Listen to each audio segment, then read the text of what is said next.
할렐루야! 한 주간 평안하셨습니까? 10월 마지막 주 주일 예배에 참석하신 여러분을 주님의 이름으로 축복합니다. 오늘은 특별히 온라인 예배로 진행을 하고 있습니다. 물론 저희들이 온라인 예배를 계속 진행하고 있습니다만 오늘은 더 특별한 날입니다. 왜냐하면 10월 27일 오늘은 모든 한국의 기독교 연합이 모여서 이제 차별금지법에 대한 그 반대에 관련된 연합 예배를 드리고 있는 시간입니다. 그래서 저도 거기에 임원이기 때문에 참석을 해야 됩니다. 그래서 여러분들께서는 이 온라인 예배로 예배를 참석해 주시고, 물론 같이 다 동참해서 하면 좋겠지만 엄청난 사람들이 참석을 할 것입니다. 그래서 미리 말씀을 드리는 것입니다. 온라인 예배지만 여러분들께서 늘상 하셨듯이 말씀 가운데 그 말씀을 통해서 은혜 받는 귀한 시간이 되었으면 좋겠습니다. 자, 오늘은 마가복음 10장 35절에서 52절의 말씀으로 섬기러 오신 예수님이라는 제목으로 여러분과 귀한 은혜를 나누고자 합니다. 서울대 행정대학원장을 역임한 최종훈 교수라는 분이 쓴 인생교훈이라는 문구가 있어요. 거기 보면 이런 말이 있어요. 갈까 말까 할 때는 가라. 먹을까 말까 할 때는 먹지 마라. 살까 말까 할 때는 사지 마라. 말할까 말까 할 때는 말하지 마라. 줄까 말까 할 때는 줘라. 라는 문구인데요. 자, 이 문구를 우리의 제자도에도 응용해 볼 수 있을 것 같아요. 우리가 고난을 받아들일까 말까 할 때는, 섬길까 말까 할 때는, 내려놓을까 말까 할 때는 어떻게 해야 하겠습니까? 자, 오늘 말씀에서 예수님은 이때에 우리가 어떤 결심을 해야 하는지를 잘 가르쳐 주고 있습니다. 자, 그 첫 번째로 고난을 받아들일까 말까 할 때는 고난을 받아들이기로 결심하십시오.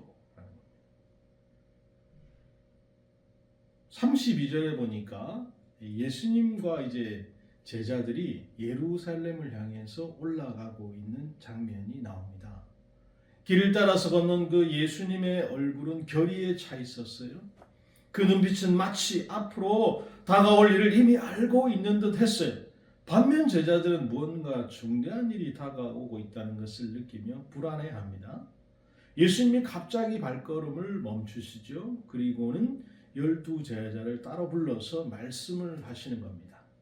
보라, 우리가 예루살렘에 올라가는 인자가 대제사장들과 서기관들에게 넘겨짐에 그들이 죽이기로 결의하고 이방인들에게 넘겨주겠고, 그들은 능욕하며 침뱉으며 채찍질하고 죽일 것이나 그는 3일 만에 살아나야 하시니라 라고 했어요.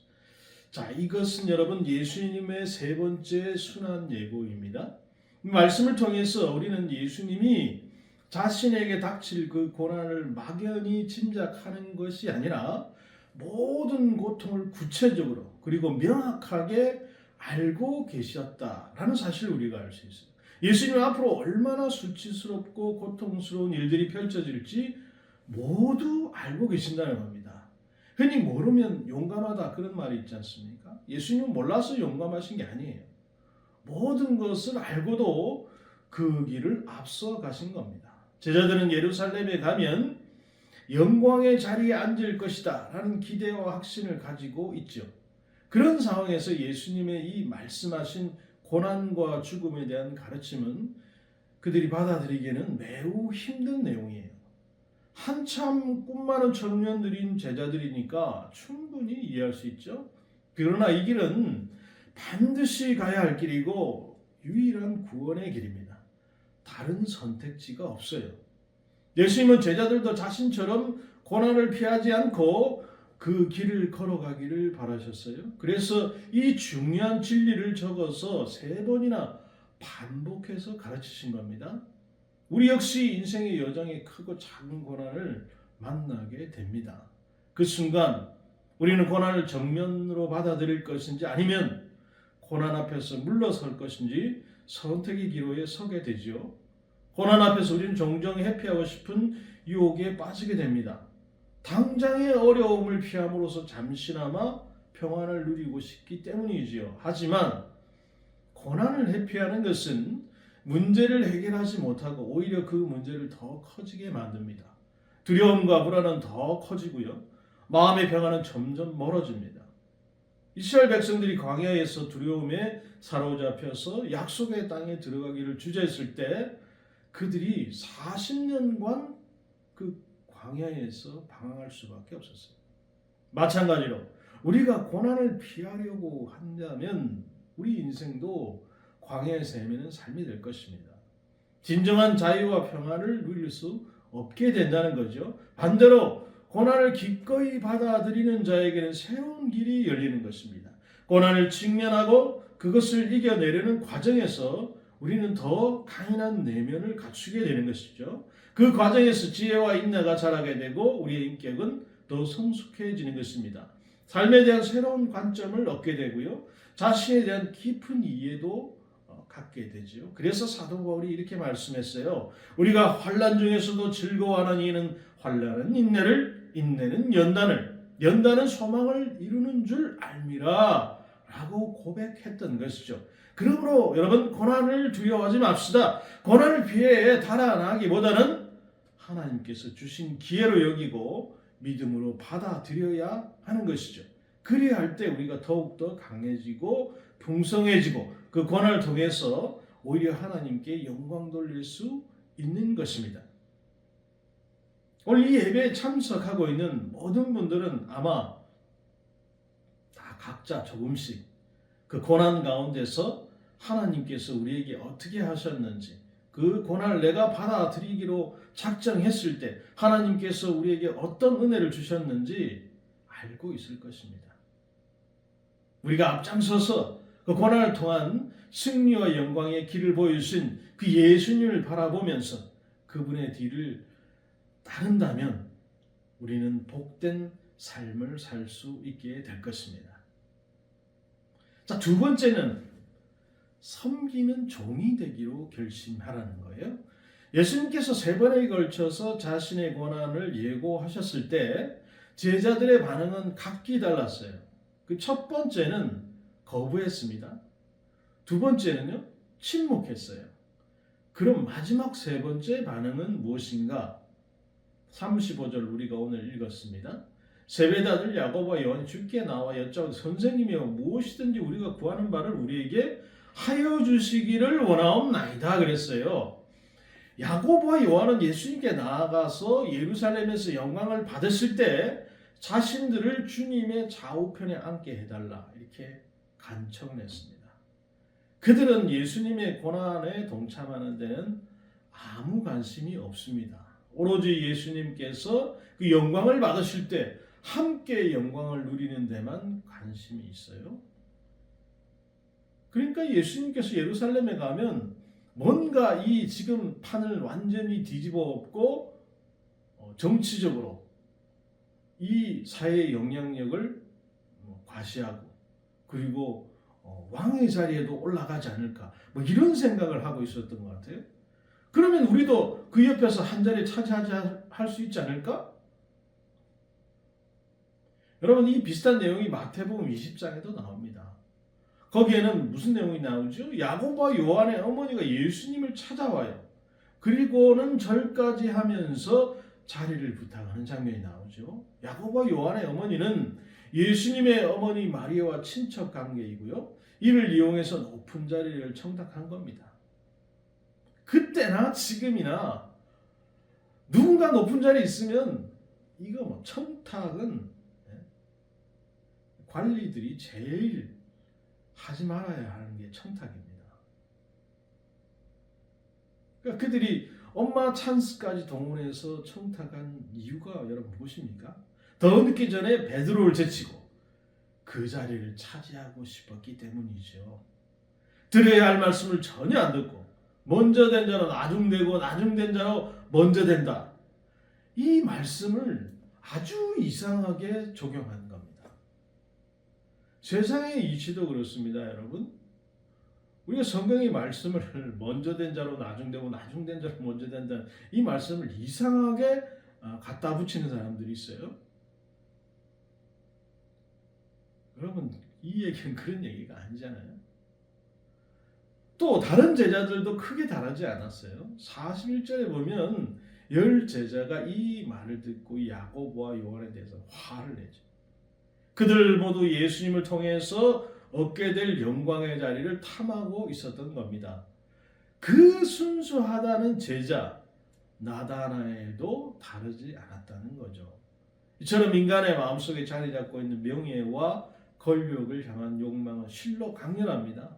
좀 더 거칠게 표현하자면 오늘 말씀 속에 제자들에게서 그 유난히 수컷의 향기, 날것의 느낌이 물씬 풍겨나는 거죠. 예수님께서는 이렇게 권력욕에 사로잡힌 제자들의 오해를 바로잡아 주고자 하셨습니다. 자, 그들은 어떤 오해를 가지고 있었습니까? 그 첫 번째, 제자들은 예수님의 좌우편에 앉는 것을 오해하고 있었어요. 예수께서 이르시되 너희가 구하는 것을 알지 못하는도다 그랬습니다. 제자들은 예수님의 좌우편을 섬김받고 영광받는 자리로만 생각했어요. 이것은 그들의 큰 착각이죠. 사실 그 자리는 예수님과 함께 뭐요? 십자가에 못 박혀야 하는 자리인 겁니다. 그런 무시무시한 자리를 그냥 영광받는 자리로 이들은 생각하고 있었다는 거죠. 둘째로 제자들은 예수님을 오해하고 있었어요. 내가 마신 잔을 너희가 마실 수 있으면 내가 받는 세례를 너희가 받을 수 있느냐? 예수님 물어보시잖아요. 예수님이 마시려고 하는 잔은 하나님께서 정해놓으신 고난의 잔, 죽음의 잔입니다. 이 잔을 마실 수 있느냐는 예수님 질문의 두 제는 할 수 있나이다 그렇게 대답했어요. 그들은 결국 자신들이 말한 대로 어떻게 되죠? 고난을 겪게 됩니다. 야고보는 12사도 중에 가장 먼저 순교합니다. 요한은 가장 오래 살면서 가장 많이 고난을 짊어진 사도가 되죠. 그러니까 함부로 소원하면 안 된다는 거죠. 세 번째, 제자들은 천국의 자리를 인간의 뜻과 노력으로 얻을 수 있다고 오해하고 있었어요. 내 좌우편에 앉는 것은 내가 줄 것이 아니라 누구를 위하여 준비되었는지 그들이 얻을 것이니라 그랬어요. 하나님 나라에서 얻게 될 영광스러운 지위는 인간의 의지와 노력으로 결정되지 않는다고 지난 시간 제가 구원에 관련해서도 말씀을 드렸습니다. 우리가 구원받게 되는 것이 우리의 의지나 노력으로 되지 않듯이 하나님 나라에 얻게 될 영광스러운 지위 또한 인간의 의지와 노력으로 결정되지 않습니다. 이것은 오직 하나님의 주권에 달려있는 문제예요. 그러니 여러분, 교회에서 다툴 필요가 있습니까? 없습니까? 없습니다. 다음으로 예수님은 제자들이 갖고 있는 그 문제의 핵심을 지적하시죠. 예수께서 불러다가 이르시되 이방인과 직권자들이 그들이 이미 주관하고 그 고관들이 그들에게 권세를 부릴 줄 너희가 알거니와 높은 자리에 올라간 사람이 자기가 얼마나 큰 권력을 가졌는지 사람들에게 과시하기를 즐깁니다. 자기 말 한마디에 사람들이 굽신거리는 모습을 볼 때 이 도파민이 콸콸콸콸 분출하죠. 제자들이 높은 자리를 탐했던 이유는 자신도 그들처럼 되고 싶었기 때문이죠. 그러나 예수님께서 말씀하십니다. 너희 중에 그렇지 않을지니 너희 중에 누구든지 크고자 하는 자는 너희를 섬기는 자가 되고 너희 중에 누구든지 으뜸이 되고자 하는 자는 모든 사람의 종이 되어야 하리라 그랬어요.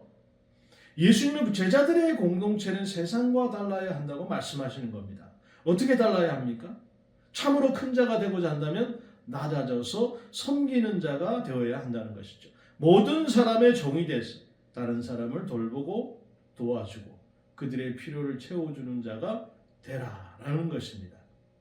교회 안에서 누가 어떤 직분을 맡게 되는지를 두고 갈등을 겪는 일이 종종 있습니다. 우리 교회는 그런 일이 없습니다만 이게 교회가 이제 점점점 커지면 그 안에서 이런 일들이 일어나죠. 분명히 저분은 직분을 맡을 뿐인 것 같은데 투표를 해보면 전혀 직분을 못 받는 거예요. 그러면 그분도 상처가 되고요. 아니 도대체 날 왜 안 찍었지? 라고 하면서 여러 사람들 이렇게 보면서 그 안에 갈등이 생겨요. 자, 왜 이런 일이 여러분 일어나겠습니까? 이런 교회를 세상 조직처럼 서열과 권력이 작용하는 곳으로 오해하고 있기 때문에 그래요. 그래서 더 높은 자리, 더 많은 권한을 차지하는 마음이 생기고 또 그 결과 서로 경쟁을 하고 시기하고 갈등과 분열이 그 안에서 일어나는 것이죠. 오늘 본문에서 예수님께서 지적하신 문제도 바로 이것입니다.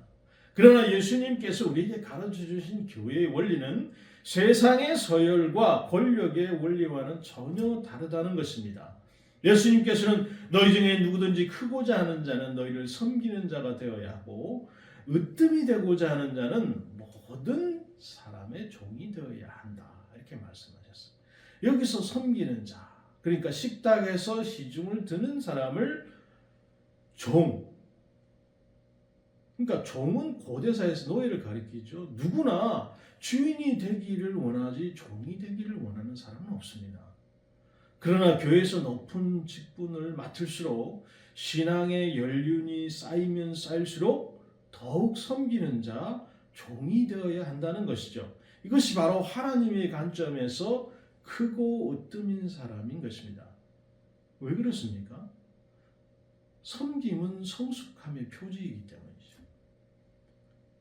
여러분, 우리들 가정을 한번 보십시오. 어린 자녀를 성숙한 어른인 부모가 종이 되어서 섬기지 않습니까? 섬기는 부모가 큰 자이고 섬김받는 아이가 작은 자 아닙니까? 하나님의 집인 교회도 마찬가지예요. 자기 중심적인 사람은 도저히 남을 섬길 수 없습니다. 자기 자신 하나도 감당하지 못하기 때문이죠. 다른 사람의 마음을 깊이 이해하고 헤아릴 수 있는 지혜로운 사람만이 섬길 수가 있죠. 그러므로 교회에서 나이와 관계없이 섬기는 사람이 어른인 거예요. 서로 섬기기를 기뻐하고 더 섬기지 못해서 아쉬워하는 그런 교회, 이런 교회야말로 참으로 아름답고 하나님께서 기뻐하는 공동체가 아니겠습니까? 예수님 말씀만 하신 것이 아니라 직접 본을 보이시기도 하셨죠. 인자가 온 것은 섬김을 받으려 함이 아니라 도리어 섬기려 하고 자기 목숨을 많은 사람의 대속물로 주려 함이니라 그랬어요. 예수님 본래 하나님의 아들이시기 때문에 얼마든지 높은 자리에 앉아서 권세를 부릴 수 있습니다. 그러나 예수님이 그렇게 하지 않았어요. 도리어 섬기러 오셨다고 그랬어요. 창조주께서 피조물을 섬기셨고 거룩하신 하나님의 아들이 추한 죄인들의 친구가 되어주셨습니다. 제자들의 발을 씻기셨고요. 자신의 목숨을 많은 사람을 위한, 온 인류를 위한 대속물로 내어주셨다는 거죠. 만약 우리가 여전히 섬기고자 하는 마음이 없고 자기 중심적인 야망으로 가득 차 있다면 그것은 우리가 예수님의 고난과 대속의 의미를 잘 알지 못하고 있다는 뜻입니다. 예수님께서 왜 그 쓰디쓴 고난의 잔을 기꺼이 마셨는지 그 사랑의 깊이를 깨닫지 못하고 있다는 증거지요. 우리는 주님의 구속하신 은혜와 사랑을 더 깊이 더 온전히 알게 해달라고 기도해야 하는 것입니다. 그 은혜를 알면 알수록 우리는 기쁨으로 섬기고 종으로 살아갈 수 있죠. 우리가 섬겨야 할 그분이 도리어 우리를 섬기기 위해서 자기 생명을 내어주셨다는 사실을 더 깊이 깨닫기를 원합니다. 그래서 우리가 자기 중심성을 이기고 섬김의 삶을 살 수 있기를 간절히 기도합니다. 세 번째로는 내려놓기로 결심하라. 예수님과 제자들이 여리고를 지나가는 길목에 많은 이들이 소문을 듣고 모여들었어요. 그 가운데는 맹인거지 바디메오도 있었습니다. 그는 예수님이 지나가신다는 소식을 듣자 주저하지 않고 큰 소리로 외치기 시작합니다. 다윗의 자손 예수야, 저를 불쌍히 여겨 주시옵소서. 사람들이 그를 꾸짖고 조용히 해라 라고 했지만 바디메오는 더욱 간절한 소리를 외칩니다. 다윗의 자손이여 저를 불쌍히 여겨 주십시오. 그의 간절한 외침 예수님의 발걸음을 멈추게 했습니다. 예수님은 그를 부르라고 하시죠. 사람들은 바디메오에 다가 말합니다. 안심하라 일어나라. 예수께서 너를 부르신다. 바디메오가 겉옷을 벗어던지고 벌떡 일어나서 예수님께 나갑니다. 그에게 있어서 이 겉옷은 여러분 유일하게 남은 전재산이나 다름없어요. 왜요? 추위를 피하고요. 남으로부터 뭔가 할 때 뒤집어 쓰고 그 멸시를 피하는. 하지만 그는 주저없이 그것을 버리고 예수님께 다가갔습니다. 이때 예수님이 그에게 물으시죠. 내게 무엇을 해주기를 원하느냐? 바디메오가 망설임 없이 대답합니다. 선생님, 제가 보기를 원합니다. 예수께서 이르시되 가라, 내 믿음이 너를 구원하였느니라 하시니 그가 겉보게 되어 예수의 길을 따르니라 그랬어요. 예수님은 바디메오의 그 믿음을 보시고 즉시 그의 눈이 열리게 하십니다. 보통은 예수님이 맹인 고칠 때 어떻게 하시죠? 침 뱉어가지고 눈에 막 바르고 뒤돌아서 바르고 이러지 않습니까? 근데 이번에 그러지 않았어요. 내 믿음이 너를 구원했다. 그만큼 간절한 것을 예수님께서는 이미 아셨다는 거예요. 바디메오는 그 자리에서 예수님을 따르기 시작합니다. 그 또한 예수님께서 다 알고 계십니다. 바디메오의 믿음은 여러분 단순히 시력을 회복하는 것을 넘어서 예수님을 따르는 제자의 삶으로까지 이어지는 것입니다. 그것을 이미 보시고 알고 계시고 그 믿음의 중심을 보셨기 때문에 그 일이 예수님께서 바로 말만 하시자마자 바로 이루어지는 거예요. 사랑하는 여러분, 우리도 마찬가지입니다. 우리의 믿음의 중심을 보십시오. 우리의 믿음의 중심이 확고해져 있다면 여러분들께서 바라고 원하는 그 일들이 주여 내가 이 일을 하기를 원하나이다 라고 했을 때 이루어질 줄로 믿습니다. 그런데 여러분, 이미 예수님을 따른 지 오래된 제자들의 모습은 어떻습니까? 예수님은 3번이나 자신의 죽음과 부활을 예고하셨지만 그는 여전히 세속적인 영광과 권력을 추구하고 예수님의 길을 이해하지 못해요. 예수님이 누구신지, 하나님 나라가 어떤 곳인지 전혀 보지 못하고 있다는 것입니다. 그들은 욕망의 눈이 멀어버린 영적 맹인들이라는 거죠.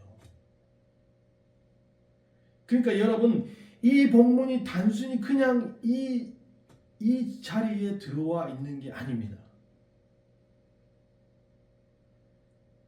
왜 맹인 해필 그 자리에 있느냐? 바로 이 제자들을 영적 각성하기 위해서 이 본문이 이 자리에 와 있는 거예요. 자, 그렇다면 이런 제자들이 어떻게 영적인 눈을 뜰 수 있을까요? 바디메오처럼 보면 되는 거죠. 바디메오처럼 먼저 자신의 그 영적인 눈이 가리워져 있음을 인정하고 예수님을 전적으로 의지해야 하는 거예요.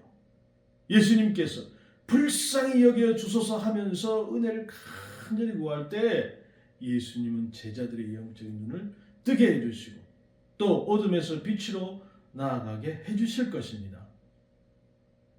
자, 그렇다면 이후에 제자들은 과연 눈을 떴을까요? 여러분, 이 지금 배경 말씀 가운데 흐르고 있는 이 음악은 요반 세바스찬 바흐의 마태 순환곡에 나오는 베드로의 아리아입니다. 예수 계집종 앞에서 예수님을 3번 부인한 후에 베드로가 통곡하면서 부르는 노래입니다. 그 가사에서 이렇게 말하고 있어요. 하나님이여 제 눈물을 보시고 저를 불쌍히 여기소서. 당신 앞에서 아프게 통곡하는 내 심장과 눈을 보소서. 불쌍히 여기소서. 불쌍히 여기소서.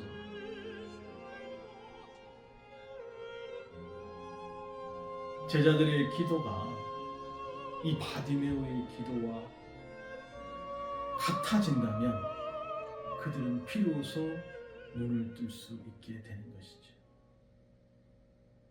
우리 또한 마찬가지입니다. 만약 우리가 영적인 눈을 뜨지 못하고 어둠 가운데 머물러 있다면 그 이유가 무엇이겠습니까?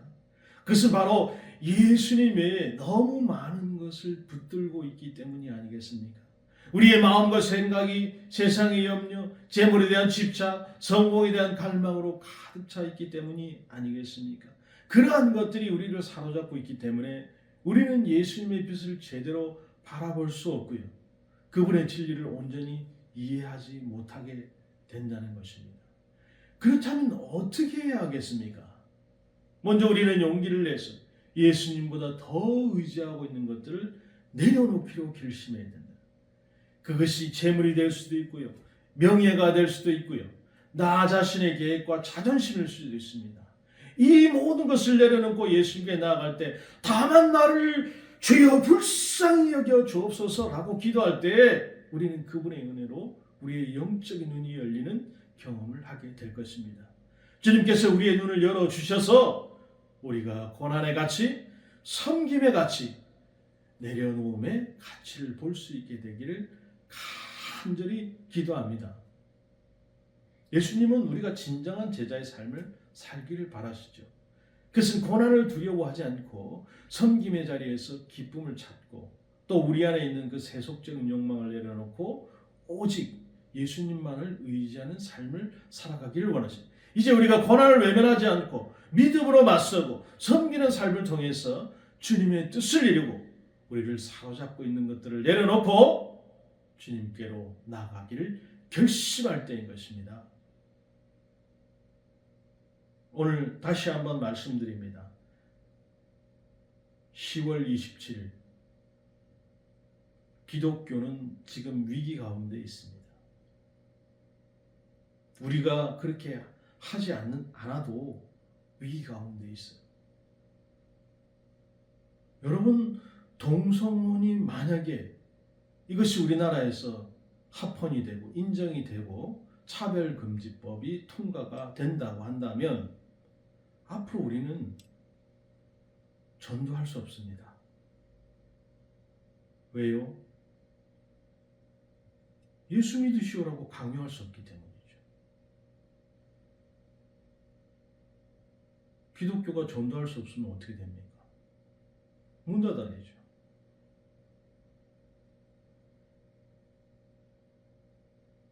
여러분, 우리의 영적인 눈이 열려야 되는 것입니다. 단순히 기독교인들이 모여가지고 세상 사람들처럼 세상 문제에 대해서 떠들고 그 문제를 집회하는 것이 아닙니다.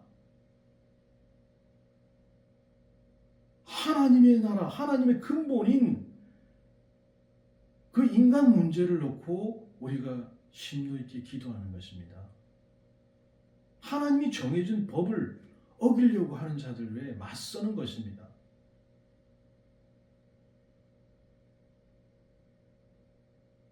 비록 우리 교회에는 완전히 참석하고 있지는 못하지만 우리가 기도로 함께 해야 되겠습니다.